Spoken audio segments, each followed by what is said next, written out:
안녕하세요. 김동섭입니다. 미국이 메모리얼 데이 휴장 후 거래를 재개를 했습니다. 그런데 시장이 혼조세로 좀 마감하는 그런 모습이었는데요. 다우 같은 경우에는 거의 1%에 근접할 정도 상승했지만 약간 밀리는 그런 상황이 있었습니다. 나스닥은 약간 하락하고 끝났죠.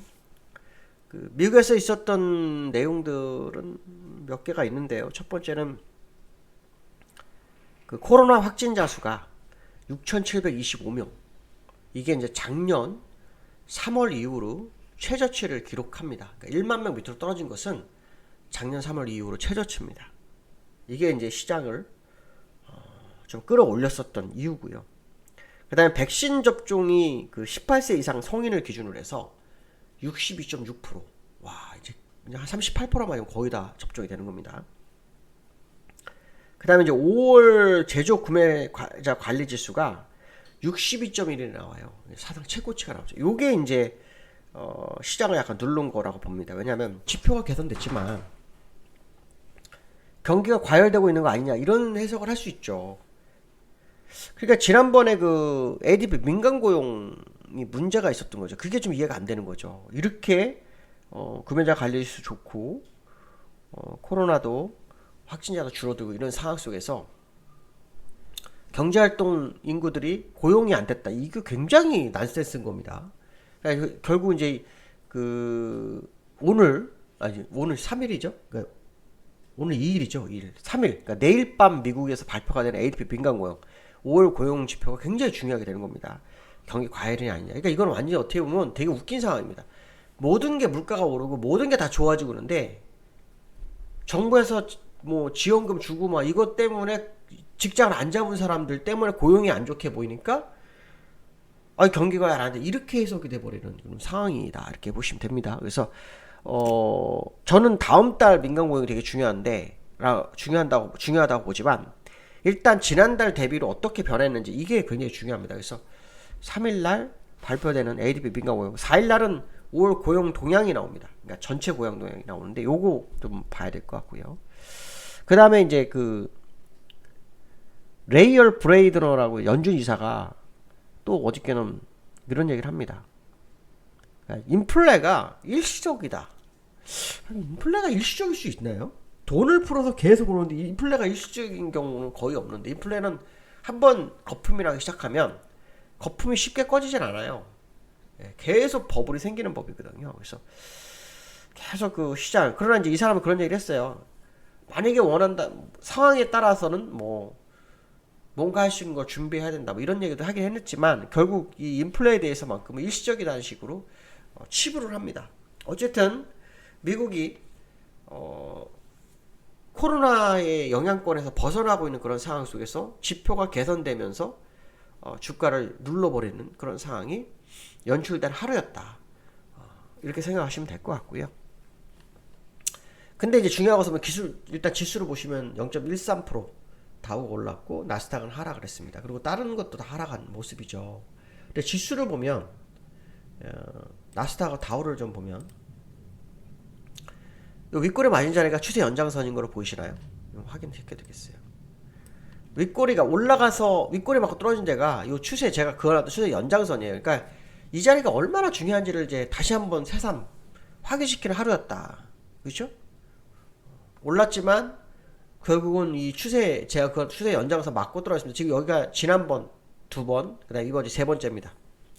그러니까 이 자리가 돌파가 쉽지 않다라는 것을 우회적으로 알려준 거다. 이런 해석도 해볼 수 있고 결국은 지금 이 자리가 올라온 것도 돌파가 돼야만 진짜라는 것을 다시 확인시키는 거죠. 그러니까 저항에 대한 부분과 만약 돌파가 된다면 여기를 돌파해야 된다라는 것을 이제 동시에 알려준 거죠. 그러나 분명한 것은 뭐냐면 이것은 이 지난번 고점, 요 세 번째 고점의 연장선이기 때문에 쉽지 않습니다. 올라가더라도 이렇게 눌렀다가 이렇게 이격을 연해야 되는데 이격을 연다 할지라도 사실 이 추세선이 굉장히 작습니다. 그러니까 이 미국자에 가기 위해서는 어떤 재료로 폭등을 시키는 것 외에는 방법이 없습니다. 그냥 여기서 이렇게 옆으로 눕다가 떨어질 수밖에 없는 그런 상황이 될 수도 있습니다. 그렇기 때문에 어쨌든 지금의 자리가 굉장히 중요한 자리인 것을 다시 한번 시장을 알려줬다는 것을 의미를 좀 부여해야 될 것 같고요. 두 번째 나스닥입니다. 나스닥.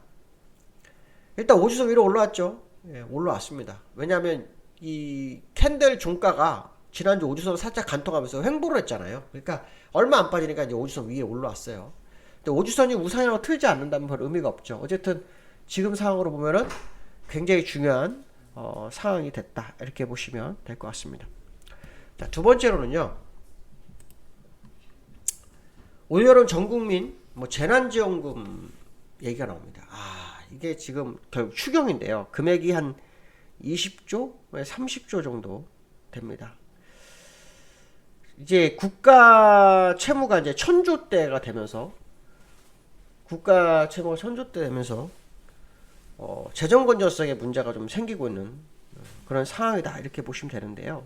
이것 때문에 이제 주가가 좀 올랐던 것 같습니다. 제 생각으로는.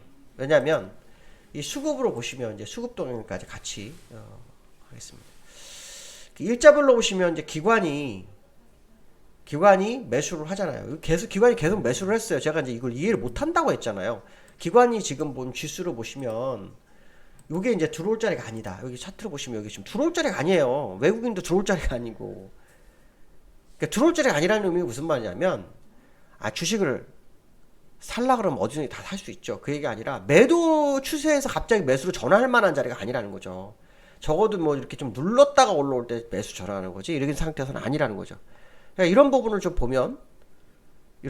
보면 뭔가가 이해가 안 됐다라고 제가 말씀드렸잖아요. 근데 그게 지금 이제 결국 올 여름 여당에서 올 여름 이후 7월 8월에 전국민 재난지원금을 공식화해서 20조에 30조 정도 얘기를 하는데 재정 건전성 얘기가 나옵니다. 근데 중요한 건 뭐냐면 그래서 그런지 외국인도 선물을 샀단 말이에요. 외국인 현물은 별 안 사고 선물로 결국은 현물은 고점을 팔고 선물은 단타를 치겠다는 의지인데 기관이 들어왔다는 거죠.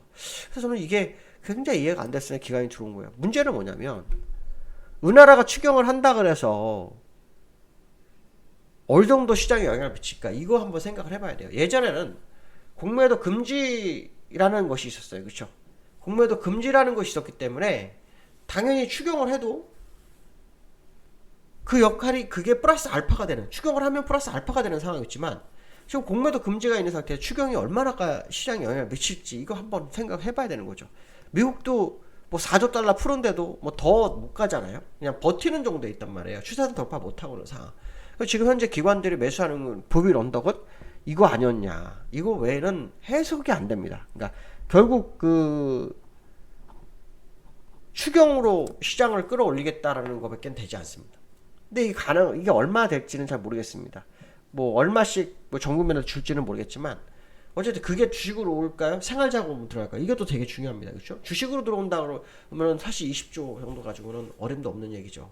공매도가 있는 이상은. 그렇기 때문에 지금 기관들의 매수가 어쩌면 실수일 수도 있지 않을까라는 생각도 저는 개인적으로 합니다. 그래서 어쨌든 기관들이 사는 이유가 일단 기본적으로 제가 볼 때 이거 같다. 이거 아닌 다른 게 또 있는지는 모르겠습니다. 그러나 분명히 지금 현재 드러난 것은 지난번에 제가 추경 한번 말씀드렸는데 요 뉴스가 있습니다. 그래서 이거 아닌가라는 생각해야 될 것 같고 그거에 따라서 이제 수급 동향을 보면 기관들의 현물 매수, 외국인의 선물 매수 이게 어떤 식으로 가는지 좀 확인해야 됩니다. 일단 외국인도 5조 밑으로 5조대로 떨어진 것은 두 번째입니다. 이번에 누적 매도 선물에서 그 상황이라고 본다면 현재 상황으로 어떤 모습이 나올지를 좀 봐야 될 것 같고요. 지금 그 조선주가 그나마 시장에 강세를 했는데 조선주 수주 얘기가 많이 나옵니다. 그러니까 조선주가 올라가는 거는 어찌 보면은 삼성전자 이런 종목들이 더 방향을 주지 못하고 있어서 그런 종목으로 끌어올리는 재료가 되고 있는 거 아닌가 이런 생각을 하고 있습니다. 그래서 오늘 미국 시장이 약간 흔들렸기 때문에 우리나라가 상승한다 하면 조선주나 이런 종목이 움직이는지를 좀 봐야 되지 않느냐. 그래서 이러한 종목들이 또 시장의 방향성을 제시하는지를 좀 봐야 되겠다. 이렇게 말씀드릴 수 있을 것 같습니다. 자, 오늘도 또 하루 시작됩니다. 이번 주 절반인데요. 즐거운 하루 되시기, 기쁜 하루 되시기 바라겠습니다. 감사합니다.